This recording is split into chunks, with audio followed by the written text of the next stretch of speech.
Hello students, army आसरा certified में फिर से एक बार स्वागत है। आज हम वर्ग 10 विषय भौतिकी के लेसन 2 प्रकाश के अपवर्तन का कुछ महत्वपूर्ण क्वेश्चंस को देखते हैं। चलिए क्वेश्चन की ओर बढ़ते हैं। फर्स्ट क्वेश्चन है, जब प्रकाश की किरण क्वेश्चन क्या कह रहा है समझिए। जब प्रकाश की किरण विरल माध्यम से सघन माध्यम में जाता है तब अपवर्तन कौन से होता है। क्या कह रहा, फिर से क्वेश्चन समझे। जब प्रकाश की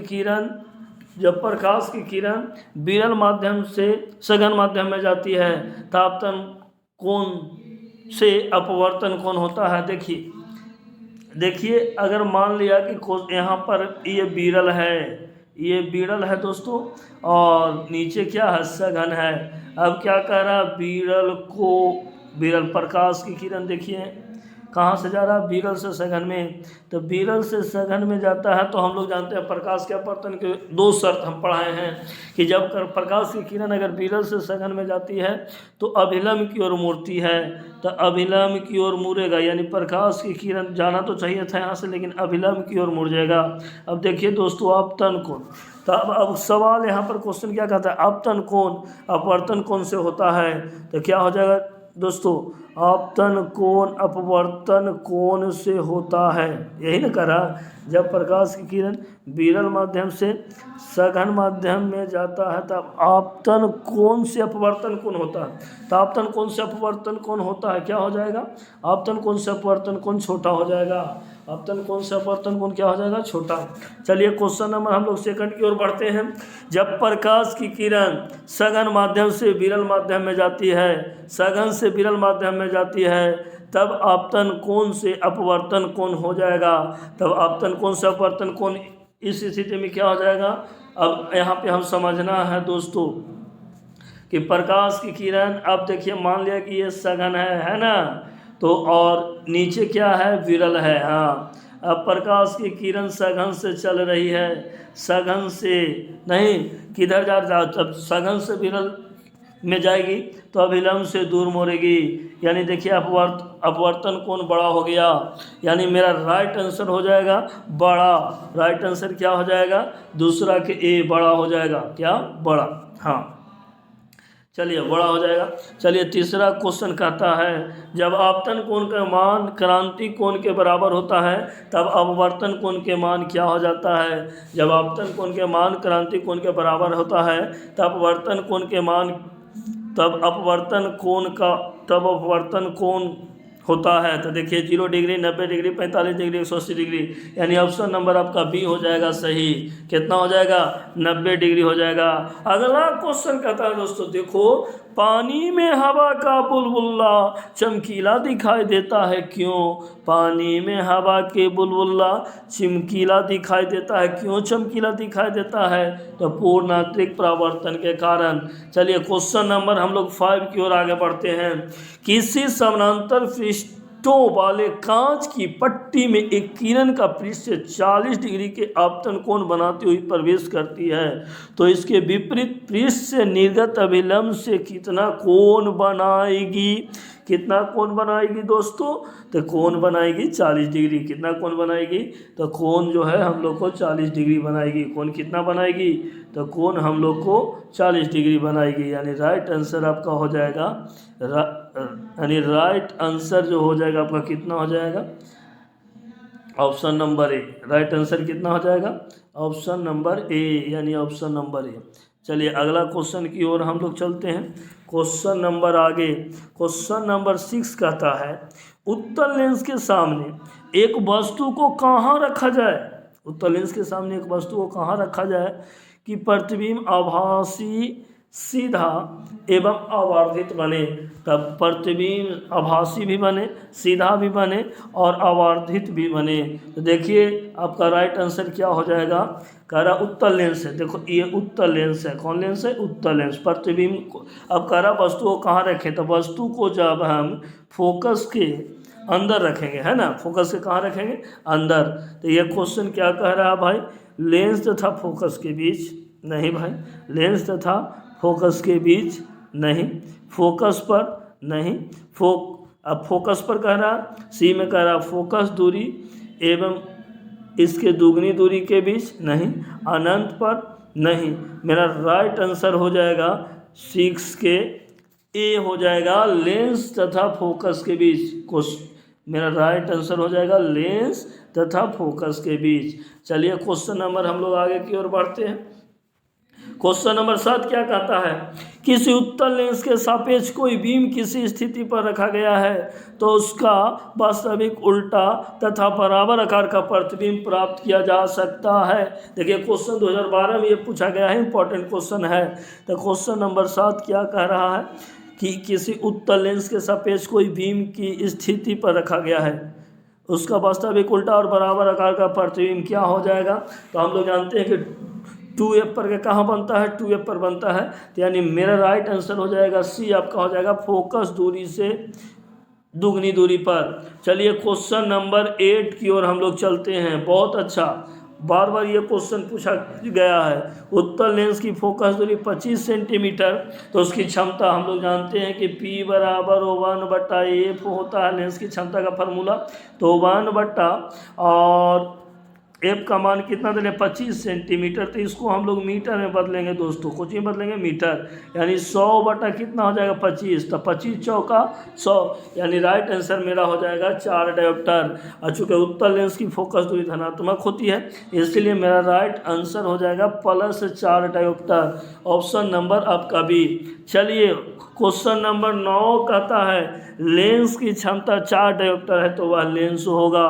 लेंस की क्षमता 4 डायोप्टर है तो वह लेंस होगा, नहीं वह लेंस होगा। अब समझिए 4 डायोप्टर है, अभी वाला क्वेश्चन 4 मीटर फोकस दूरी वाले लेंस, ये कभी नहीं होगा, है ना। चलिए 0.25 मीटर फोकस दूरी वाले अवतल लेंस, ये कभी नहीं होगा, नहीं। अब चूँकि यहाँ पर 0.25 फोकस दूरी का उत्तल लेंस अगर मीटर में दिले है, तो अगर मीटर को इसको सेंटीमीटर में बदलेंगे तो कैसे बदलेंगे बताइए। मीटर को सेंटीमीटर में बदलना है क्या, नहीं। तब ध्यान से दीजिए, मीटर को अगर सेंटीमीटर में बदलेंगे तब देखिए आराम से 0.2 नहीं 25 कितना जाए 25 सेंटीमीटर दिले है, यानी मेरा राइट आंसर यही हो जाएगा, है ना। मेरा राइट आंसर क्या हो जाएगा 9 के क्या हो जाएगा सी हो जाएगा, 9 का कितना हो जाएगा सी, है ना। चूँकि 4 डायोप्टर है तो 25 चौका क्या हो जाएगा 100 हो जाएगा, है ना। चलिए अगला क्वेश्चन नंबर 10। क्वेश्चन नंबर 10 क्या कह रहा है, देखिए एक अवतल लेंस की फोकस दूरी 20 सेंटीमीटर, तो उसकी क्षमता होगी, उसकी क्षमता क्या होगी, अभी वाला क्वेश्चन है भाई। क्वेश्चन नंबर 10, तो इसको आराम से बना लीजिए, क्योंकि हम लोग जानते हैं P बराबर 1/F होता है कि नहीं होता है। तो 1 सेंटीमीटर में नहीं, हमेशा मीटर में लेना है ना। तो अब 100 ऊपर चल जाएगा, 20 नीचे आ जाएगा, तो B बचे कितना 100, यानी 5 डायोप्टर, नहीं 5 हो चुके अवतल लेंस है, तो इसीलिए ऑप्शन नंबर आपको आ जाएगा अवतल लेंस की क्षमता ऋणात्मक होती है। ऑप्शन नंबर आपका आ जाएगा डी। ऑप्शन नंबर कितना आ जाएगा डी। आप लोग को 11 नंबर देखते हैं। किसी गोलीय दर्पण तथा किसी पतले लेंस दोनों की फोकस दूरियां -15 सेंटीमीटर है। कह रहा है किसी गोलीय दर्पण तथा किसी पतले लेंस दोनों की फोकस दूरियां -15 सेंटीमीटर है। माइनस में है, देखिए माइनस में, तो देखिए अब यहाँ पे समझना माइनस में कह रहा था। देखिए अवतल जो दर्पण है, अवतल जो दर्पण होती है इसकी फोकस दूरी जो होती है माइनस में होती है ना। और अवतल लेंस भी होती है, यानी ये तो अवतल लेंस हो गया तो इसका फोकस दूरी तो माइनस में। अब क्या कह रहा, अब यहाँ पे समाना अवतल दर्पण, तो इसका भी फोकस दूरी माइनस में, यानी मेरा राइट आंसर हो जाएगा 11 के क्या ए, 11 के क्या हो जाएगा ए। पूछा एनसीईआरटी का क्वेश्चन है, बहुत इंपॉर्टेंट। देखिए बहुत इंपॉर्टेंट, ये सब एनसीईआरटी का किताब है दोस्तों, एनसीईआरटी का क्वेश्चन है, इसलिए ध्यान दें। निम्नलिखित में से कौन सा पदार्थ लेंस बनाने में प्रयुक्त नहीं किया जा सकता है। तो बहुत लोग एकदम हल्का क्वेश्चन है, कुछ हो जाएगा मीठी। चलिए क्वेश्चन नंबर 13, किसी बीम का वास्तविक प्रतिबिंब तथा समान साइज का प्रतिबिंब प्राप्त करने के लिए, देखिए वही क्वेश्चन एक बार और पूछा गया, एनसीईआरटी का क्वेश्चन है, बीम को उत्तल लेंस के सामने कहाँ रखा जाएगा? तो उत्तर फोकस के हिसाब से लेंस के फोकस पर कभी नहीं संभव है, फोकस दूरी की दुगनी दूरी पर। राइट आंसर यही हो जाएगा, यानी 13 के बी, 13 के क्या हो जाएगा? बी हो जाएगा। क्वेश्चन नंबर हम लोग 14 देखते हैं। क्वेश्चन नंबर 14 हम लोग देख रहे हैं, क्वेश्चन नंबर 14 हम लोग देख रहे हैं, कह रहा है किसी गोलीय दर्पण तथा किसी गोलीय लेंस दोनों की फोकस दूरी -15 सेंटीमीटर है, तो उस लेंस को क्या हो जाएगा? अभी बना है क्वेश्चन, दोनों क्या हो जाएगा? अवतल हो जाएगा, दोनों क्या हो जाएगा? अवतल। चलिए अगला क्वेश्चन 15 नंबर है, किसी बहुत इंपॉर्टेंट क्वेश्चन है, ये सब एनसीईआरटी का क्वेश्चन है दोस्तों, देख सकते हैं। किसी शब्दकोश के पाए गए छोटे अक्षर को पढ़ने हो तो किस लेंस का प्रयोग किया जाता है?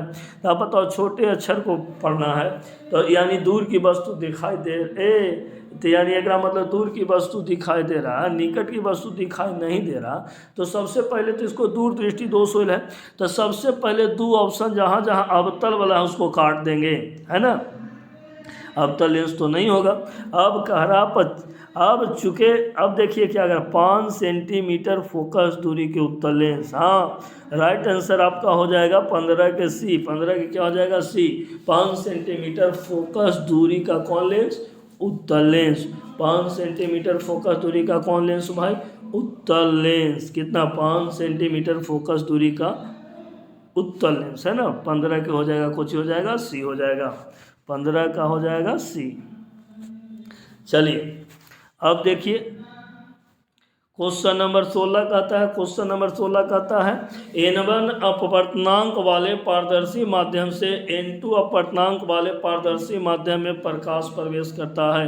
यदि आपतन कोण I तथा अपवर्तन कोण R हो तो तब होता है, तो ये तो आप लोग जानते हैं N2/N1 नहीं, यानी राइट आंसर आपका हो जाएगा 16 का बी। 16 का क्या हो जाएगा? राइट आंसर 16 का हो जाएगा बी। चलिए क्वेश्चन नंबर 17 देखिए, पूछा गया क्वेश्चन है किसी माध्यम का अपवर्तनांक म्यू बराबर क्या होता है? अभी ना पढ़े, म्यू बराबर क्या होता है? sin I/sin R। क्या होता है? sin I/sin R, यानी 17 के बी हो जाएगा। 17 कितना हो जाएगा? बी हो जाएगा। चलिए जवाब आप लोग भी देखिएगा भाई। क्वेश्चन नंबर 18 कह रहा है कांच के एक आयताकार स्लैब से तिरछी किरण गुजरने पर आपतित किरण एवं निर्गत किरण के बीच पार्श्विक विस्थापन होता है। ये आप लोग जानते हैं स्लैग के मोटाई के समानुपाती, स्लैग के कुछ ही मोटाई के समानुपाती, यानी 18 के आपका ये हो जाएगा। चलिए क्वेश्चन नंबर 19 में देखिए कितना बढ़िया क्वेश्चन। 19 कह रहा हवा से कांच के स्लैब पर लंबवत आपतन कोण के समय अपवर्तन, लंबवत आपतन हो रहा, लंबवत, तो लंबवत होगा तो एक मतलब 0 डिग्री। क्या हो जाएगा दोस्तों? 0 डिग्री। हाँ, अपवर्तन कोण का मान जो होगा 0 डिग्री, है ना। चलिए जब प्रकाश की किरण सघन माध्यम से विरल माध्यम में जाती है तो क्या होती है? अभिलंब की ओर मुड़ क्या कह रहा? सघन से विरल में जाती है तो क्या होती है? तो देखिए यहाँ पर 2 शर्त होता है, अगर विरल से सघन में जाती है तो अभिलंब की ओर मुड़ती है, अगर सघन से विरल में जाती है तो अभिलंब से दूर हट जाती है। तो कोई ऑप्शन होगा अभिलंब से दूर हट जाती है, यानी क्वेश्चन नंबर 20 के मेरा राइट आंसर हो जाएगा अभिलंब से दूर हट जाती है, यानी ऑप्शन नंबर जो हो जाएगा सी हो जाएगा। चलिए क्वेश्चन नंबर हम लोग 21 की ओर आगे बढ़ते हैं। कहता है देखिए क्वेश्चन बहुत अच्छा क्वेश्चन है ना, कि एक लेंस की क्षमता P निम्नलिखित में से किससे व्यक्त की जाती है? तो आप लोग क्या जानते हैं? P बराबर क्या होता है? 1/f होता है, यानी राइट आंसर आपका क्या हो जाएगा? सी हो जाएगा। तो चलिए भाई सबसे पहला बात यहाँ पे है तो सबसे पहला बात आपका यही है नहीं कि अगर कुछ ज़िंदगी में कुछ करना है तो कुछ करना ही पड़ेगा, इसके लिए मेहनत करना पड़ेगा, और जब तक मेहनत न कीजिएगा तब कुछ ना होगा। तो सबसे पहला बात है कि हमारे चैनल के साथ आप लोग जुड़िए, और मैट्रिक बोर्ड में हम लोग अच्छा से अच्छा स्कोर करेंगे। जब तक हम लोग ऑब्जेक्टिव क्वेश्चन को अच्छा नहीं करेंगे, जब तक हम लोग ऑब्जेक्टिव क्वेश्चन को अच्छा नहीं करेंगे, तब तक बोर्ड में 80% से ऊपर, अगर आप चाहते हैं कि हम 80% से ऊपर नंबर लाएँ तो हमारे साथ चैनल पर जुड़ें, और साथ ही साथ थोड़ा चैनल को आप लोग थोड़ा सा लंबा कीजिए, सब्सक्राइब करें और क्वेश्चन को लाइक जरूर करें, सब्सक्राइब और लाइक जरूर करें। तो आज ये था प्रकाश का अपवर्तन का वीडियो यहीं तक। चलिए इसके बाद हम लोग अगला वीडियो में मिलते हैं। अगला वीडियो में होगा मानव नेत्र और रंग बिरंगा संसार हम लोग देखते हैं। चलिए थैंक यू दोस्तों, है ना।